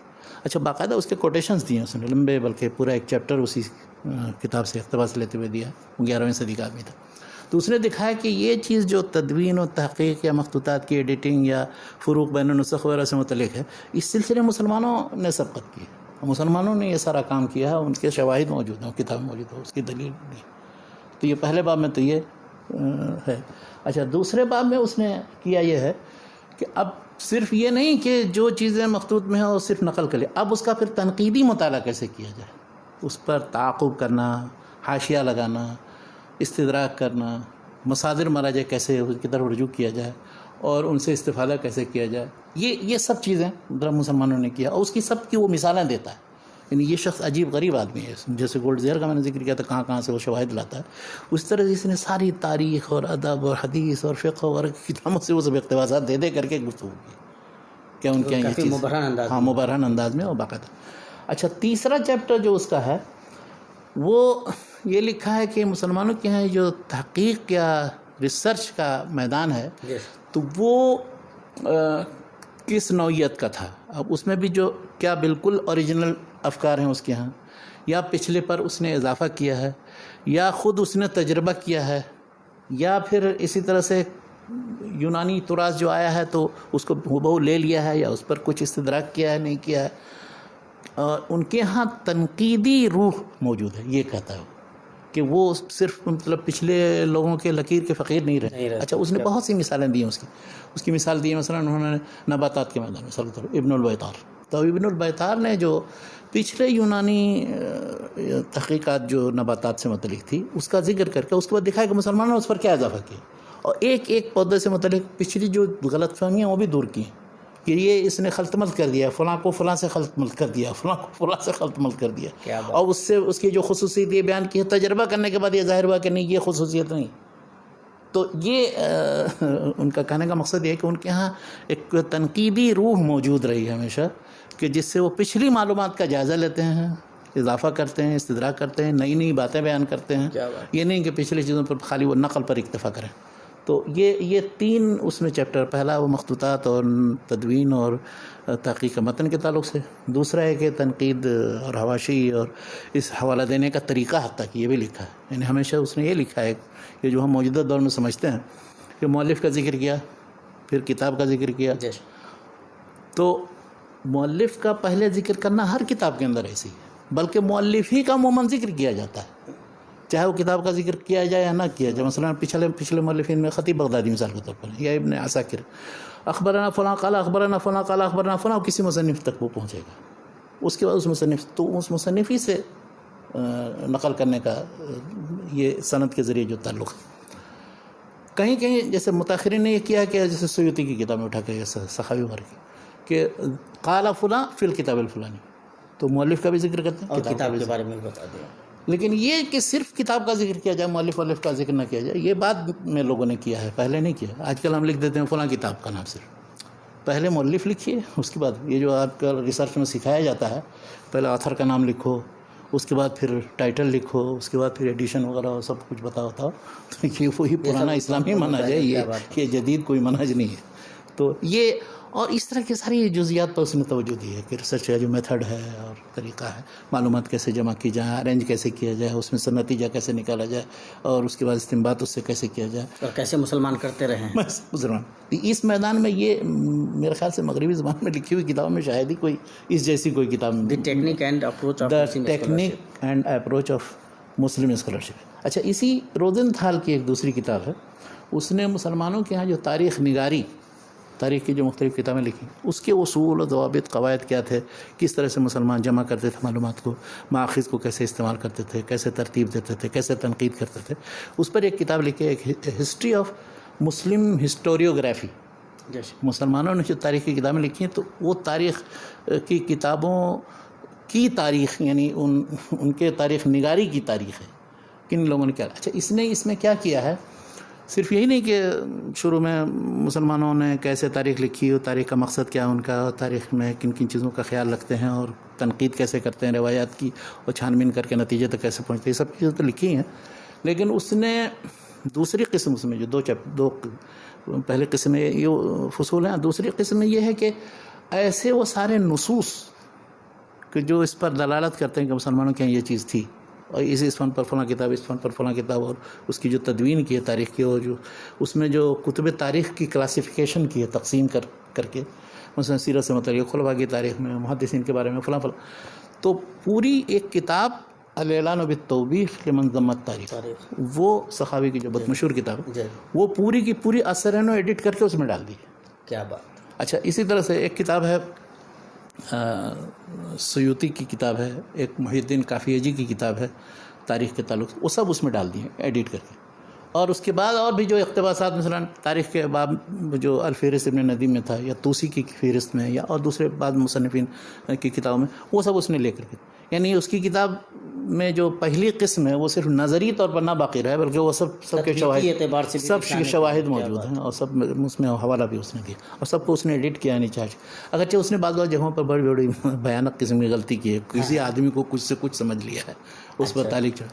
وہ اس کتاب کا ذکر ایک بار وہ کر رہے تھے علامہ محمود شاکر، تو محمود شاکر نے اپنے ایک مضمون میں لکھا ہے، کہا کہ ان مستشرقین کو دیکھو کیسے جاہل ہوتے ہیں. اچھا، وہ سخت ایک دم دشمن، ان کی کتاب میں ساری کتابیں آپ پڑھ ڈالیے، اٹھل پڑھا جائیے، کہیں انگریزی کا کوئی حرف نہیں نظر آئے گا اس میں، ABCD کا کوئی وہ بھی نہیں.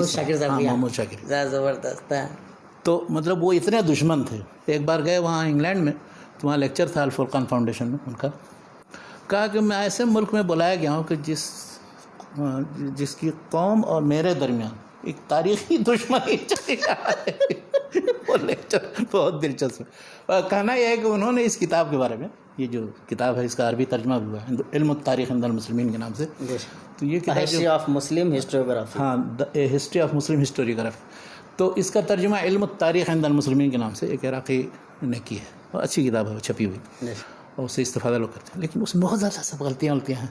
تو اب محمود شاکر کو مل گئی، وہ بھی ایک یورپین آدمی کی کتاب لکھی ہوئی، وہ تو پڑھیں گے ظاہر ہے جس تنقید کی نگاہ سے پڑھیں گے، تو ان کو اس کتاب کا ایک ایڈیشن پہلے چھپا تھا مکتبۃ الخانجی سے، تو مکتبۃ الخانجی سے اس پرانے ایڈیشن کی اس نے کچھ مذمت بھی کی ہے، کہا کہ اس میں بہت غلطیاں ہیں، یہ ہیں، خیر غلطیاں تو ہر ایڈیشن میں ہوتی ہیں، لیکن ایک جگہ ان کو پکڑ لیا، کہا کہ یہ دیکھو مکتبۃ الخانجی کے ایڈیشن میں یہ صحیح تھا، تم کیسے جاہل ہو کہ اس کو تعریف کر کے کچھ سے کچھ تم نے بنا کر کے، وہ حاشیے بھی چڑھا، وہ بھی جہالت کرتا، بہت زیادہ اس کی کھچائی کی۔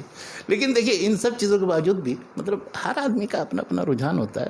ہمارے یہاں جیسے مسلمانوں گروپ میں کوئی بہت متشدد ہوتا ہے، کوئی بہت متسائل ہوتا ہے کہ اس کو کوئی فرق ہی نہیں پڑتا ہے، کوئی بین ہوتا ہے، تو اسی طرح محمود شاکر کا متشددین میں شمار کر لیجیے کہ وہ برداشت ہی نہیں کر سکتے، نام ہی نہیں لے سکتے ہیں اپن کا، کبھی کسی کتاب یا چیز سے متعلق وہ کسی مستشرق یا اس کا ذکر نہیں کرے گا، بلکہ ایک عبارت میں ان کی سناتا ہوں، شیء بشیء یذکر۔ ایک یہودی اسرائیل میں، اس کے بعد مضامین بھی میں نے پڑھے، بلکہ اسی کا ایک مضمون پڑھ رہا تھا تو مجھے ایک کتاب کا پتہ چلا، ابو عبید القاسم بن سلام کی ایک کتاب ہے الخطب والمواعظ، اس کو بڑے محقق ایک مصر کے تھے رمضان عبد الطواب، تو انہوں نے تحقیق کر کے چھاپا، لیکن وہ میں نے بتایا تھا ایک مجلس میں کہ جیسے اس کو الٹی پلٹی ملی ویسے ہی چھاپ دی۔ تو اس کتاب کے ایک دوسرے نسخے کا پتہ اس یہودی کے مقالے کو پڑھ کر کے مجھے پتہ چلا، وہ اسرائیل میں ہیبریو یونیورسٹی کے اندر، تو اس مستشرق کا نام ہے کستر یہودی کا۔ ہاں اچھا، وہ عجیب غریب آدمی ہے، مطلب جتنا اب تک جو کچھ چھپا شائع ہوا ہے اس سب پر اس کی اطلاع ہوتی ہے، ہر چیز حدیث کی جتنی البانی صاحب کی کتابیں شائع کی ہوئی ہیں، شعیب الارناؤط کی اور عرب ممالک میں چھپی، وہ سب بھی دیکھتا۔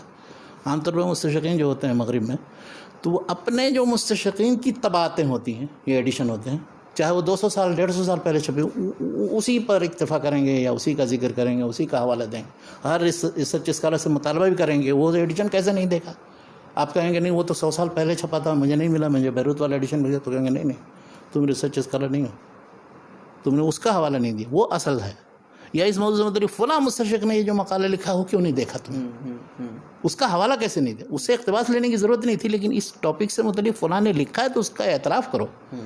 تو خیر، تو کہنا یہ ہے کہ اس کستر کا اتفاق سے پتہ نہیں کس چیز کے سلسلے میں اس نے تنبیہ کی محمود شاکر کو، ایک خط لکھا، اور محمود شاکر نے وہاں غلطی کی تھی، تو اب کیا کریں، یہ مان بھی نہیں سکتے ہیں، لیکن ایک اعتراف کیے بغیر چارہ بھی نہیں، تو اس میں انہوں نے لکھا کیا، وانا اذکر ھذا الکلام شاکرا لہ کارہا لہذا الذکر، شکریہ بھی ادا کرتے ہیں کہ افسوس کہ مجھے نہ کہنا پڑتا ہے، لیکن کراہت بھی ہو رہی ہے شکریہ ادا۔ تو وہ محمود شاکر وہ عجیب، لیکن اتنی انصاف پسندی تو تھی کہ مطلب اعتراف کیا، اعتراف شاکر اللہ کارہا لہذا ذکر، یعنی آپ میرے خیال سے شاید پورے لٹریچر میں کہیں نہیں پائیں گے کسی کا شکریہ اس انداز میں ذکر کر رہا ہو کہ شکریہ ادا کرنا اس کو ناپسند بھی ہو رہا ہو، لیکن بہرحال مطلب سچ کو قبول کرنے کا یہ جذبہ بھی ہے، تو اس لیے شکریہ جو ہے، سبحان اللہ۔ اچھا، ایک ہے ابھی وقت باقی؟ جی شیخ، 5 منٹ ہے، ایک کتاب کا ذکر کرتے ہیں، اس سے کرو 2 کتاب کا۔ ایک کتاب ہے مسلمانوں کے ہاں جو نظام تعلیم رہا ہے، اور اس کے جو مختلف انسٹیٹیوشنز، ادارے، مدارس، جامعات وغیرہ کے، ایک مستشرق ہے جارج مقدسی۔ جارج مقدسی یہ ایک فرانسیسی مستشرق ہنری لاؤست، اس کا شاگرد، اور ابن تیمیہ کا متخصص بنا جاتا ہے، کچھ چیزیں ابن تیمیہ کی ایڈٹ بھی کی ہیں اس نے۔ تو اس نے کتاب لکھی ہے the rise of college institutions of learning in Islam and the west, ایک تقابلی مطالعہ اس نے کیا ہے کہ مسلمانوں کے ہاں کون سے تعلیمی ادارے تھے اور مغرب میں جو تعلیمی ادارے قائم، اس کا مطالعہ کیا ہے، تقابلی مطالعہ کیا کہ کیسے مسلمانوں کے ہاں اس کا سلسلہ شروع ہوا مدارس بننے کا اور اداروں۔ اچھا، اس میں وہ مختلف چیزیں اس نے ذکر کی ہیں، اس کے بنیادی طور پر 4 چیپٹر ہیں الگ الگ۔ تو پہلے چیپٹر میں تو اس نے مختلف جو سسٹم ان کے ہاں تھے، وہ جو مدارس یا پڑھنے کے ادارے تھے مدرسے قائم ہونے سے پہلے، جی، اب جیسے مسجدوں میں پڑھا جاتا تھا، جامع مسجدوں میں پڑھا جاتا تھا، یا اس طرح سے سرائے وغیرہ ہوتی تھی، اس میں تعلیم کا کیا سسٹم تھا، لیکن اس نے یہ بتایا ہے اس میں کہ غیر یہ شرعی علوم پڑھانے کے لیے یہ سب جگہیں تھیں، مساجد، مدارس میں۔ غیر شرعی علوم پڑھانے کے لیے، غیر شرعی کا مطلب یہ کہ جو فلسفہ، منطق اور اس طرح کے فنون، تو اس کے لیے مختلف لائبریریوں میں پڑھاتے تھے، یا مطلب ہاسپٹل وغیرہ میں طبی علوم وغیرہ یہ سب چیزیں پڑھاتے تھے۔ تو یہ تو اس نے وہ اس کے بعد پھر جو مدارس قائم ہوئے، مدارس کی پوری تاریخ لکھی ہے اس نے. پھر مدارس یہ چلتے کیسے تھے، تو کچھ تو ایک حکومت کی امداد سے چلتے تھے، لیکن اس میں جو نظام وقف تھا ان مدارس پر، وقف جس کی بنیاد پر ان کو تنخواہیں دی جاتی تھیں اور طلباء کی کفالت وغیرہ ہوتی تھی، اس پورے وقف کے سسٹم کا اس نے پورا جائزہ لیا. زبردست، کیا یہ موجودہ دور کے جو مدارس سب کمزور ہو گیا نسبت کووڈ-19 میں. دیکھیے کتنے مدارس ہی بند ہو گئے بات. وہ اس لیے کہ کوئی مستقل آمدنی کا ذریعہ نہیں. تو وہ اس نے دکھایا کہ اس طرح ان کے ہاں سلسلہ جاری ہے. پھر اس کے بعد دوسرا چیپٹر اس نے بنایا ہے تعلیم، اور تعلیم میں پھر سب سے پہلے یہ کہا کہ مسلمانوں کے ہاں علوم کی تقسیم کیسے. اب وہ مختلف لوگوں کی تقسیم، فارابی نے کیسے تقسیم کی، فلاں نے کیسے، وہ ذکر کیا. دوسرا ان کے ہاں نظام تعلیم کیا تھا. اب اس میں نصاب کیا تھا، اور پڑھائی کیسے ہوتی تھی، اور مجلس میں ترتیب کیسے ہوتی تھی، کون کیسے بیٹھتا تھا، بڑی بڑی تعداد ہوتی تھی تو کیسے حاضر ہوتا تھا. چوتھا طریقۂ تعلیم. طریقۂ تعلیم میں مطلب ہے کہ کیا حفظ وغیرہ پر توجہ دی جاتی تھی، مذاکرہ اور حفظ پر، یا پھر اس کے ساتھ ساتھ یہ تھا کہ جدل و بحث و مناظرہ وغیرہ کی شکل ہوتی تھی، یا ان سب چیزوں کو مدون کر کے املا کرانے کی شکل ہوتی تھی. جو بھی شکلیں تھیں تعلیم کی وہ اس نے ذکر کی. اور پھر یہ کہ جو لوگ علم و تعلیم و تعلم سے تعلق رکھتے تھے، اب اس میں اساتذہ ہیں یا طلباء ہیں یا مختلف جو مدارس میں کام کرنے والے جو مختلف پوسٹ پر ہیں، جیسے ناظم سے لے کر کے اور نیچے مطبخ میں کام کرنے والے تک ہر ایک، تو وہ کیسے کیا ترتیب تھی ان کی، یعنی اس زمانے پہ اس کا پورا ذکر کیا. اور آخری باب اس نے یہ بنایا ہے کہ اسلامی دور میں جو تعلیم و تعلم کے ادارے تھے، ان کے ہاں جو نصاب تھا، ان کے ہاں جو مدارس کی نشو و نما ہوئی ہے، اسکول اور کالج کی نشو و نما ہوئی، تو ان کا اگر ہم مغرب سے موازنہ کریں تو مسیحی دنیا میں کیا ہے اس کے مقابلے میں تھا. تو اس نے یہ دکھایا کہ یعنی دور وسطیٰ میں تقریباً ان کے ہاں سوائے اس کے کہ مسلمان پر اعتماد کریں اور کچھ نہیں تھا. کیا بات. یعنی دور وسطیٰ تک کی بات ہے. یہاں تک کہ انہوں نے علم لے کر کے پھر اپنا نظام جو ہے مدارس یا اسکول یا کالج بنانے کا بھی، حتیٰ کہ وہ ساری چیزیں جو مثلا مسلمانوں کے اس نے یہ دکھایا ہے کہ مسلمانوں کے ہاں جیسے جو نصاب تھا، اب وہ نصاب ان کے میں پڑھایا جاتا تھا. مثلا ابن رشد کی جو کتاب ہے فصل المقال فیما بین الشریعۃ والحکمۃ من الاتصال، یعنی فلسفہ و مذہب کے درمیان تعارض ہے تو اس کو کیسے تعارض کو دور کیا جائے. یہ ایک بنیادی کتاب تھی جو خود مغرب میں بھی پڑھائی جاتی تھی. کیا بات. مسلمانوں کے یہاں جیسے پڑھائی جاتی تھی. اسی طرح سے اس نے استاد و شاگرد کا جو تعلق وہ سب بھی اس نے بیان کیا. بعد میں دکھایا، یعنی اس کی پوری کتاب کے لکھنے کا لباب یہ ہے کہ جدید دور میں آ کر کے وہ سارا سلسلہ جو ہے منقطع ہو گیا اسلامی دور سے متاثر ہونے کے نتیجے میں جو تھا، اور اس کے بعد یہ دوسری طرف چلے گیا، اور پھر ان کے دونوں کے درمیان فرق بیان کیا. تو یہ کتاب بھی اس لحاظ سے بہت اچھی ہے کہ وہ مسلمانوں کا جو قدیم نظام تعلیم تھا، اور اس کے تحت جس کو ہم کبھی کبھی اس نظام تعلیم یا اس کے جو مدارس اور ادارے رہے ہیں یا ان کی جو شخصیات یا ان کے جو تحت جو کتابیں ہیں، ان کو ہم سمجھتے ہیں کہ اس میں کچھ نہیں ہے.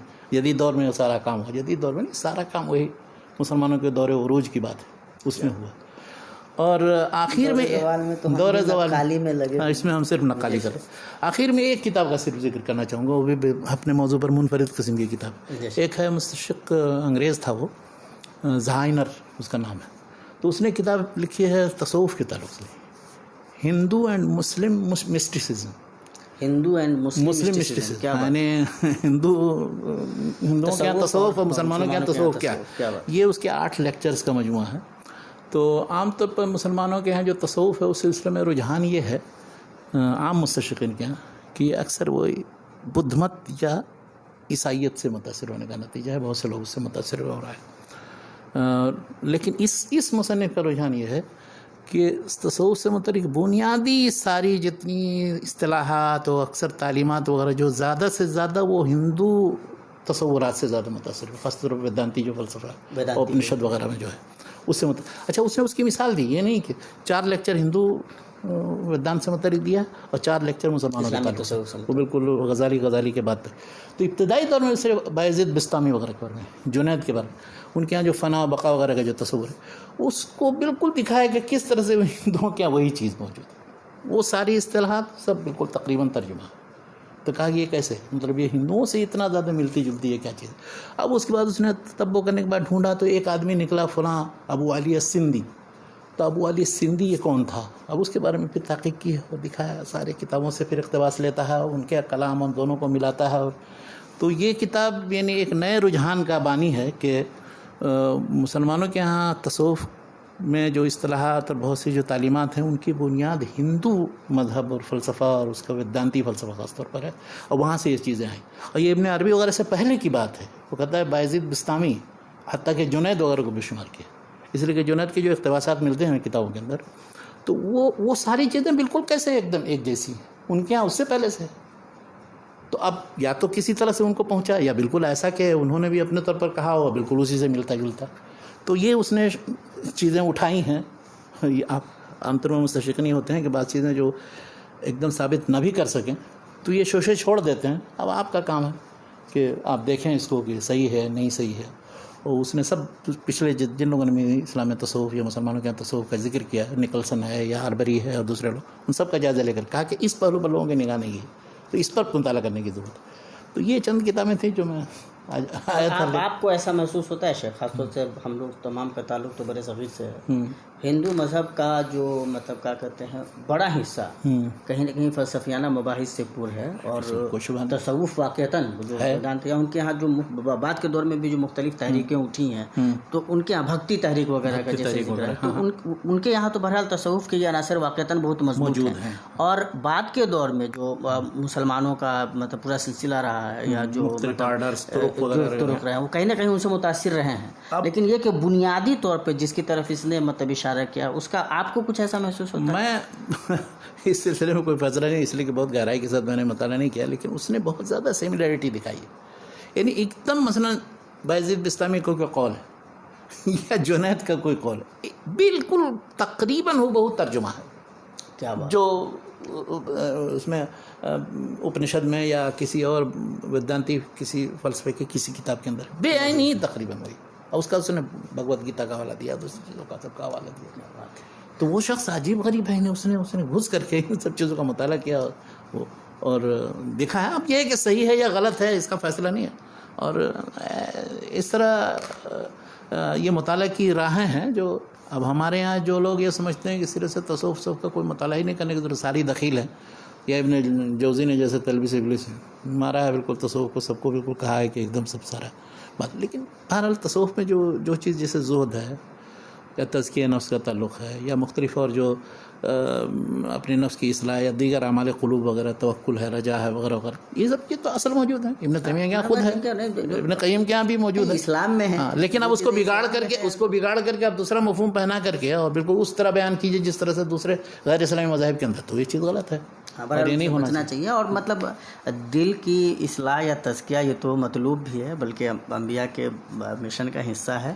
اور اسلام میں یہ جتنے الفاظ توکل، رجا، یہ ساری چیزیں جو ہم کر رہے ہیں یا زہد ورا، تو یہ سارے تو بہت اچھے اوصاف ہیں. اور ہمارے جو مطلب اہل سنت والجماعت کے بھی جو معتبر اور مستند شخصیات رہی ہیں ان کے یہاں باضابطہ ان مابہر امتیاز مطلب کیا کہتے ہیں خصوصیات رہی ہیں ان کی. تو یہ اس پہ مسئلہ نہیں ہے. مسئلہ یہ ہے کہ جس طرح سے مطلب مختلف اصطلاحات کو مختلف رنگ دینے کی کوشش کی جاتی ہے، ان کو ان کے اصل سے ہٹا دیا جاتا ہے، ایک نیا راستہ نکالا جاتا ہے. تو ظاہر ہے اس پہ تو بہت مطلب سترک ہونے کی اور گفتگو کرنے کی بھی ضرورت ہے. اور اسلام سے واقعتاً ایسی اصطلاحات کو جو آپ ایک نیا رنگ دینے کی کوشش کرتے ہیں ان کا اسلام میں کوئی مقام بنتا ہے، جگہ بنتی ہے یا نہیں بنتی ہے، اس پہ بہرحال غور کرنے کی ضرورت ہے. اور لیکن جو چیزیں ہیں اور جو مطلوب ہیں وہ اسلام میں قرآن حکیم میں مطلوب ہیں، اور ظاہر اللہ کے نبی صلی اللہ علیہ وسلم کی زندگی میں ساری چیزیں موجود ہیں. ہم جہاں سے اصل روشنی لیتے ہیں.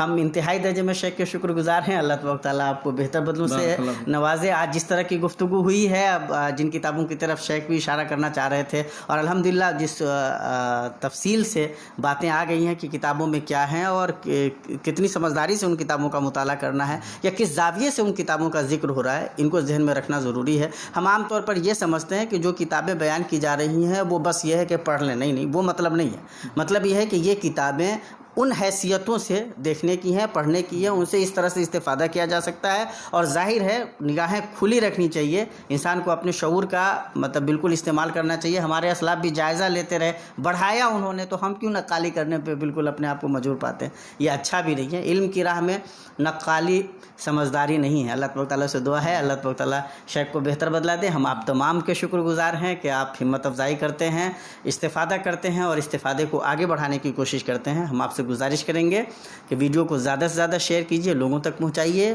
علم کی توسیع میں اپنا بھی حصہ لگائیے. السلام علیکم ورحمۃ اللہ وبرکاتہ.